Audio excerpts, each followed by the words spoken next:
En la tarea de incorporar nuevos conceptos, ¿cómo define la salud colectiva y sus determinaciones?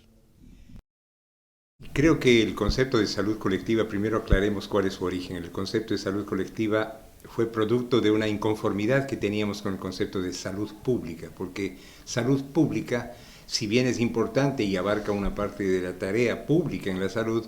pero hay muchos elementos de la salud que no son necesariamente por la institucionalidad pública, sino que son problemas, por ejemplo, de la preocupación de las organizaciones sociales sobre su salud,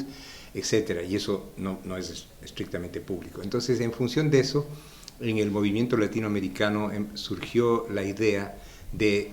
contrastar la salud individual, que es la que corresponde a las personas y sus familias, con la salud colectiva, que es la salud de los grupos. Ahora, ¿eso qué quiere decir en términos concretos? Es que la salud colectiva es el conjunto de procesos que tienen que ver con el origen, con la producción de condiciones que llevan o que son mediadoras de lo que finalmente suceda en las personas en su salud. Entonces es un concepto multidimensional que abarca los fenómenos colectivos de la sociedad en su conjunto, que definen la calidad, las condiciones de vida de esa sociedad, los patrones del vivir, los modos de vivir de los grupos que conforman esa sociedad y finalmente ya las personas y sus familias. Entonces, esa unidad multidimensional es lo que nosotros entendemos como salud colectiva. Partiendo entonces de estas ideas, el concepto de salud pública sería reduccionista. Sí, en sí mismo la salud pública es un instrumento de toda sociedad, es un instrumento valioso porque la salud pública es todo aquello conjunto de acciones, de programas, de actividades que realiza la institucionalidad del Estado y sus diferentes ramas o variantes sobre los problemas de la salud. Pero si es que como tal queremos resumir todo lo que es la salud, sí sería reduccionista, porque hay aspectos fundamentales de la salud. Por ejemplo, todo lo que es el quehacer que hacen los propios grupos en su vida, su propio modo de vivir, su modo de organizarse, su modo de protegerse, su modo de adquirir una organicidad social que que defienda su vida. Todos esos son temas de salud y no están cubiertos por lo que convencionalmente sabemos que es la salud pública. En esa medida yo creo que si es que eso se pretende cubrir con el concepto de salud pública, estaríamos en un terreno de una reducción del tema. En nuestros países, la incorporación del concepto del conservadurismo, la implementación del conservadurismo en la década de los 90, llevó a que la retirada del Estado convirtiera a la salud pública de alguna forma en sinónimo de servicios de salud, o sea, servicios de atención para la enfermedad. Se han perdido otras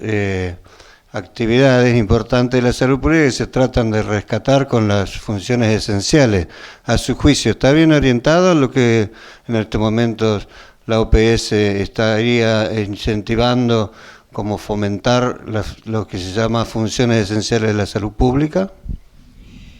Lo que se ha mencionado del tema del neoliberalismo económico que llevó al neoconservadurismo social, creo que fue una etapa siniestra para América Latina y para el mundo. En América Latina correspondió a la segunda mitad de los 80s y los 90s con más fuerza. En algunos países se ha desarrollado con continuidad, como es el caso de México, el caso de Colombia. Y esta propuesta obviamente era la idea de que el mercado debe ser el gran regulador, supuestamente el mercado se encargaría de repartir y de lograr equidad, cuando es exactamente lo contrario. Es decir, la mercantilización de todo y la privatización de todas las actividades fue lo que constituyó esta gran oleada, este verdadero tsunami de pérdida de derechos colectivos y derechos sociales y humanos, entre ellos obviamente los de la salud.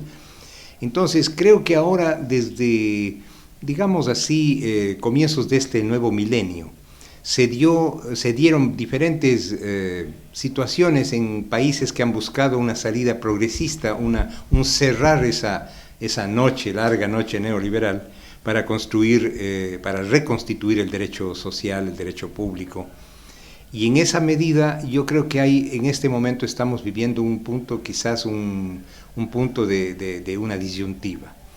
O se consolidan las tendencias progresistas que pretenden establecer un proceso redistributivo y un crecimiento y una transición hacia el derecho pleno de la salud, o se retoman nuevamente estas diferentes estrategias y vías que son,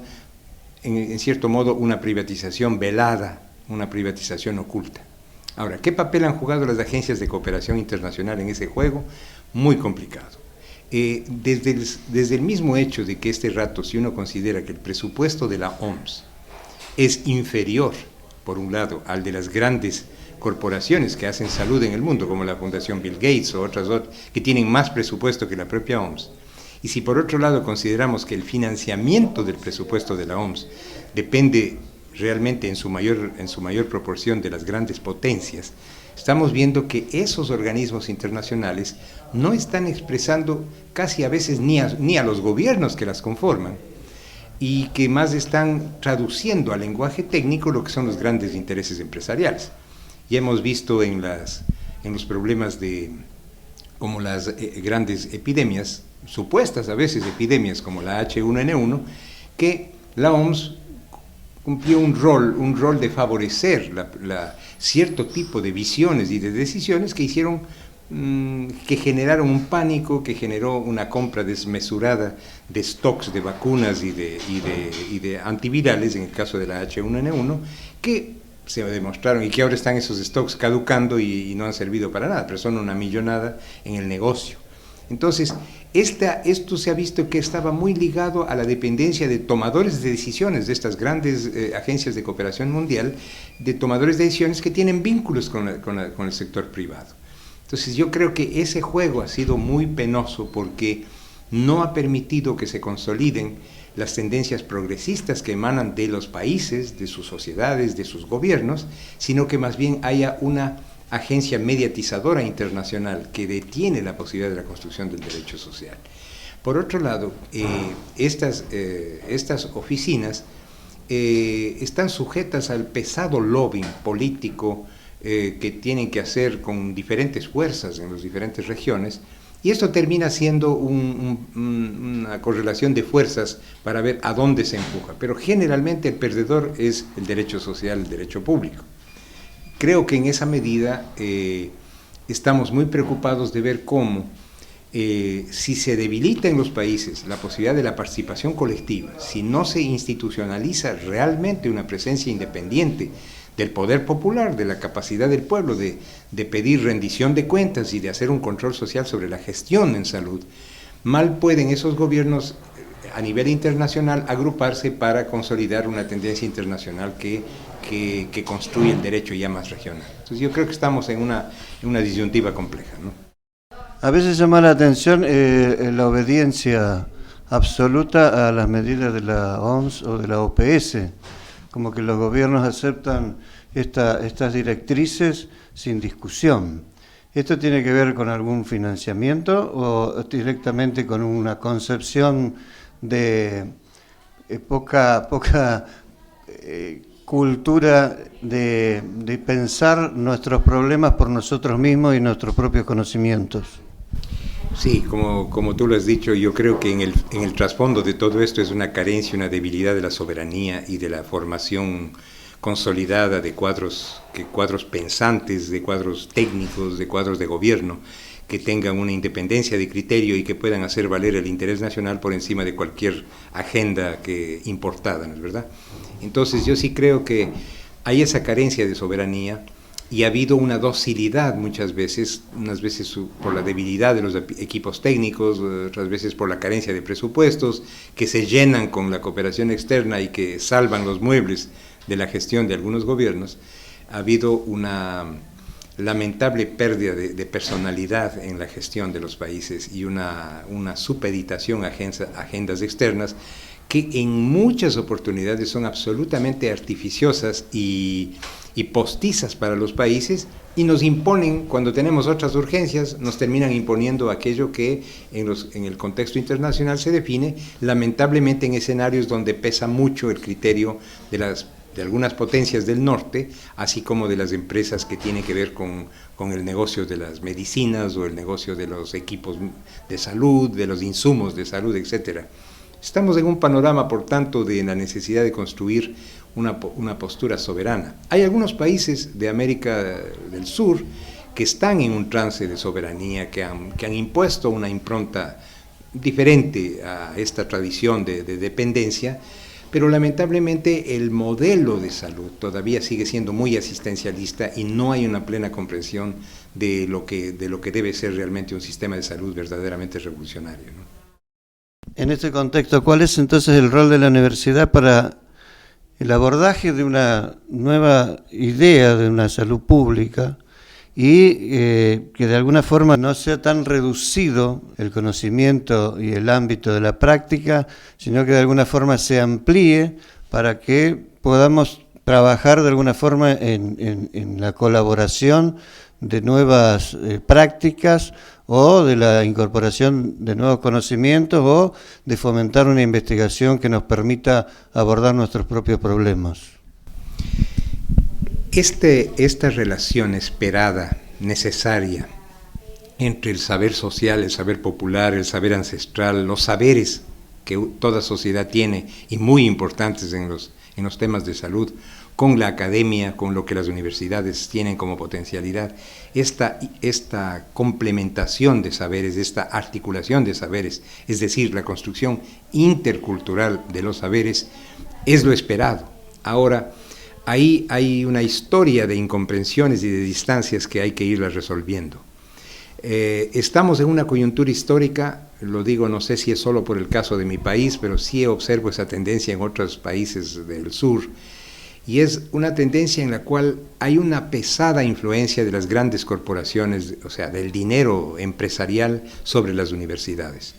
Las universidades han ido perdiendo su carácter de independencia en el saber, de una orientación de la enseñanza y de la educación superior hacia los intereses colectivos, hacia las grandes tesis de la investigación universal, etcétera, para irse convirtiendo en lo que Seaman está llamando en su último libro, que se llama La verdadera ciencia, este libro. Él dice que estamos en la era de la educación, de la investigación y de las universidades post-académicas, queriendo significar con esto la pérdida de un sentido independiente, de una ciencia responsable en las universidades como base de la enseñanza, y se están convirtiendo en espacios de negocio. Si las universidades le venden a las empresas servicios de investigación, servicios de capacitación, y esto hace que se desnaturalice su papel, su rol, y se empiezan a tornar funcionales. Yo estoy llamando a esto el neofuncionalismo, galopante neofuncionalismo de las universidades. ¿Esto cómo lo explica? Lamentablemente, cuando la humanidad dejó de ser un espacio de cooperación y de solidaridad para convertirse en un gran escenario de competitividad y de mercado, el rato que la sociedad se torna aguda, agresivamente mercantil, es cada uno sálvese quien pueda, y el que más tenga, que más consiga. Entonces, en ese escenario de competitividad ha ido consolidándose periodos distintos del desarrollo de la sociedad de mercado que han ido agudizando la inequidad, las grandes desigualdades. Entonces, y nos rasgamos las vestiduras viendo cómo los niveles de pobreza realmente no se corrigen. O si hay correctivos son menores. Ya no tenemos, hemos incorporado, ya tenemos 1 millón menos de pobres en Argentina, por decir algo, o en Ecuador, o en donde fuera. Ese tipo de lógica lo que esconde es la realidad de fondo, que es que la reproducción de una sociedad que se rige por la acumulación de capital es necesaria y objetivamente una realidad de espiral de concentración de riqueza, y esa concentración, esa monopolización de los recursos vitales, justamente generan una masiva exclusión social y reproducen y siguen reproduciendo en proyección geométrica la desigualdad. Entonces, no hay que extrañarse que hay empresas que están comprando la mejor tierra del mundo, están comprando todas las tierras más fértiles de África, están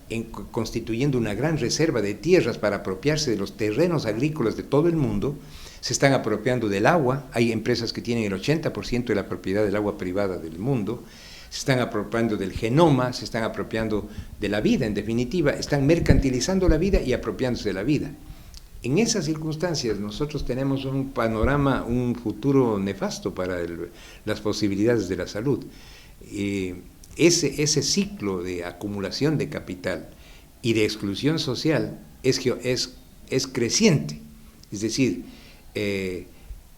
podría decirse que en algunos países se pueda hacer un esfuerzo para hacer con bonos, con bonificaciones, con compensaciones, con pequeños incrementos salariales, un correctivo más o menos de esa desigualdad. Pero si la esencia, si la estructura de la sociedad tiene este condicionamiento a la concentración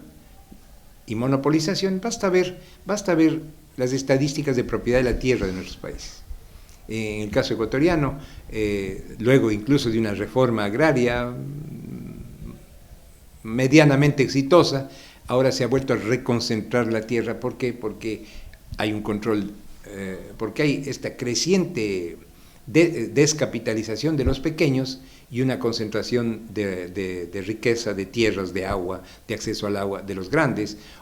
eso pasa en la minería, eso pasa en todos los espacios, se pasa en las ciudades también. ¿Qué es lo que hacemos de un escenario de ese tipo, de una desigualdad creciente? Estamos diciendo que las opciones para una vida justa, para un buen vivir, son cada vez menores. Y lo que es un tema de justicia social llega un momento en que ya no es siquiera solo de justicia social. Es tan grave la concentración de recursos para la vida que pasan cosas como esta. Estaba leyendo yo en la gran prensa norteamericana la noticia de que en California, el estado que se dice ser la economía agrícola más importante del mundo, en el Valle de California tienen agua para un año más. Es decir, sumando el agua superficial y el agua profunda, el agua de las capas freáticas, ya no hay agua en California, porque se sobreconsumió el agua en este proyecto agrícola agresivamente empresarial, que no tuvo reparos en agotar las reservas del agua dulce disponible para la vida. Entonces digo yo, eso ya no es siquiera solo un tema de justicia social, ese es un tema de supervivencia de la especie. Y si eso vemos que se ha reproducido en otros espacios, como es el caso de muchos de nuestros países, que hay zonas que ya se está agotando las reservas de los recursos de la vida, y si vemos que lamentablemente los grandes acuerdos internacionales, como el Tratado del Atlántico, el TTP del Atlántico, está determinando pasos atrás de las sociedades europeas que tenían una filosofía protectora de igualdad, de protegerse de estos extremos de la codicia, y que ahora están dando pasos atrás, están siendo obligadas por el mercado global a dar pasos en los derechos y en los conceptos de agroecología, de cuidado de la vida, de equidad social, el pacto social, los salarios suficientes, la seguridad social. Si todo eso está retrocediendo, el pronóstico para la humanidad es funesto, y por eso es que nos preocupa mucho que se comprenda a nivel de la sociedad civil de nuestros países que si no le ponemos un cascabel a ese tremendo monstruo de la codicia, no vamos a poder tener opciones de un vivir para las nuevas generaciones. En este marco de inequidad, la clase social, las razas y el género, ¿qué papel juegan? Y ahí hay una articulación entre lo que es la clase social como fenómeno económico con lo que son las inequidades de género y etnoculturales, que son el tema, digamos, ligados a esos dos grandes problemas que la humanidad también tiene. Lo que nosotros hemos sostenido es que cuando hay una sociedad que es profundamente desigual en lo económico, es decir, que tiene una estructura de clases, de grandes contrastes y de enriquecimiento de unas clases y de empobrecimiento de otras, normalmente esas sociedades están articuladas también a formas de inequidad de género, con graves desigualdades o desventajas para las mujeres y para las opciones de género que no son la dominante. Y por otro lado, esas mismas sociedades normalmente son sociedades que no solamente son económicamente desiguales y patriarcales en el género, sino que además son racistas y colocan a ciertos grupos étnicos en enorme desventaja. Entonces, la única posibilidad de frenar ese crecimiento de la inequidad es la organización social. Una organización social que no sea miope, que no sea sectaria, que entienda que yo no puedo dar el combate solamente a una forma de inequidad descuidando las otras, sino que hay que articular una lucha integrativa y que está bien, todo lo que es la valiosa, histórica lucha de los grupos feministas por la equidad de género que todavía tiene grandes pendientes porque la desigualdad y la injusticia para las mujeres es inmensa y está intocada la filosofía y la cultura patriarcal en nuestras sociedades, y yo no les resto en absoluta importancia esa lucha de género, pero sería mucho más contundente si esa lucha de género siempre se la piensa en relación con la conquista de la igualdad social integral, también de clase, también con la igualdad económica, porque no puedes construir solamente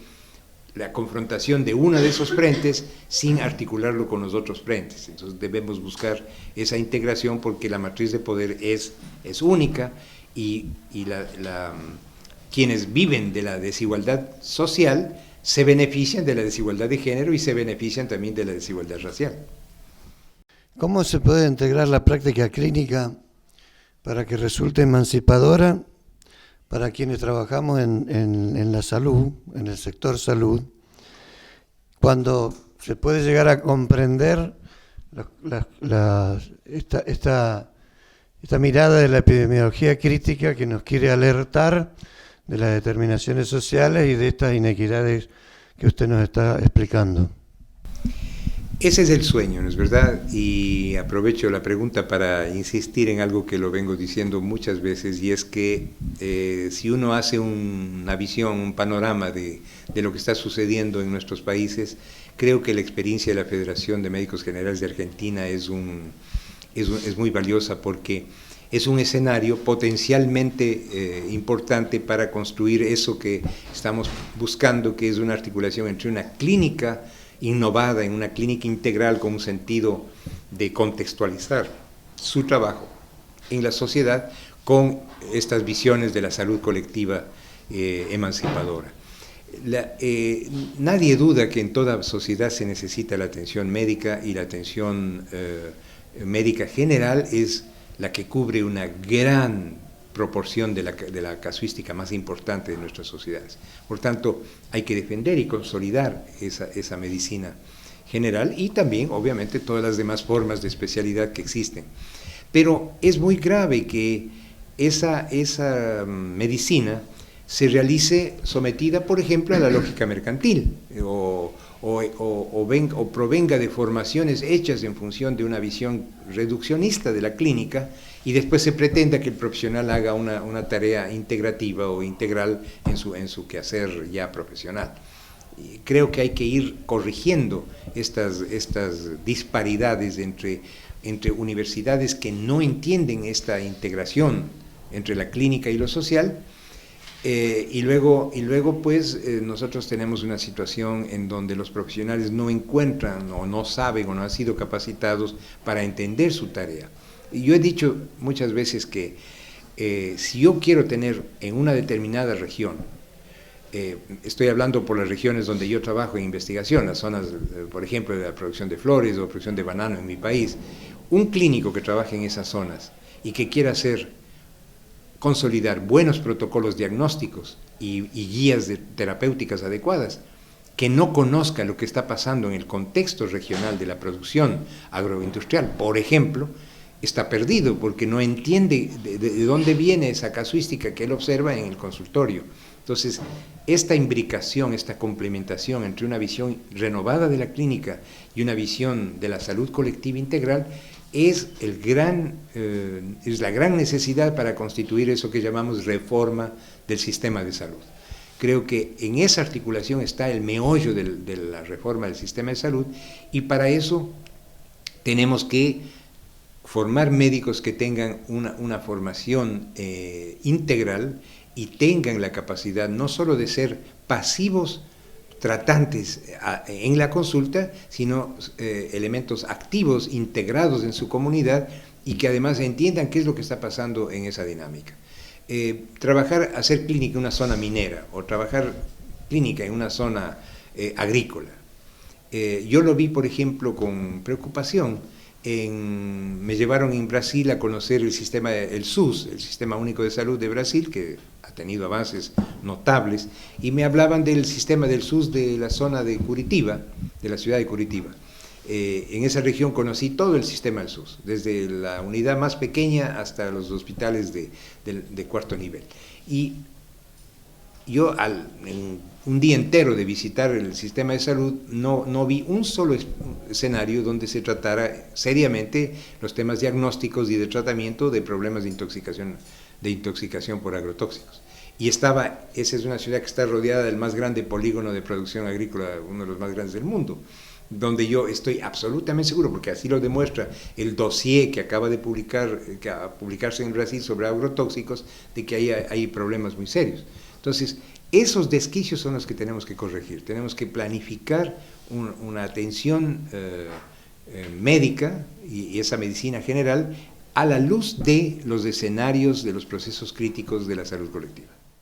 Queda claro que el rol del Estado debe ser regulador, queda claro que el rol de la universidad debe ser de integración, pero ¿cuál sería el mensaje para la comunidad en general, para los pobladores, para que se apoderen o empoderen de lo que deben exigirnos a las instituciones? Estamos viendo en el mundo entero, no solamente en Sudamérica, por ejemplo, en este rato el desarrollo del sistema productivo petrolero, del fracking, está sucediéndose en cientos de comunidades de los Estados Unidos. Esas comunidades, si ellos dejan que eso pase como aplanadora por su realidad, están condenadas a la muerte. Entonces, la única respuesta es organización. Conciencia, organización y formación de cuadros fuertes para que el liderazgo sea un liderazgo informado, sea un liderazgo que esté articulado al derecho, sea un liderazgo que sepa entender cuáles son los elementos de su derecho, que pueda hacer alianzas fuertes para tener una movilización en defensa de su vida y de sus colectividades, sean estas urbanas o rurales. Entonces yo creo que la mayor recomendación es entender lo que es su realidad, entenderlo con un pensamiento crítico, aliarse a los sectores universitarios, académicos, técnicos necesarios y constituir esto que Matus llamó el triángulo de la política, es decir, tener un proyecto claro de construcción del vivir saludable, tener una organización fuerte de las comunidades actual o potencialmente afectadas y tener conocimientos técnicos consistentes, recursos técnicos consistentes para poderse defender. Yo creo que aquí en Argentina hay ejemplos maravillosos de la movilización social, de movilización obrera, las fábricas recuperadas, la movilización de las comunidades afectadas por los agrotóxicos en Utuazingó, en Córdoba, es decir, yo creo, son ejemplos para el mundo entero de lo que son comunidades movilizadas en defensa de su vida.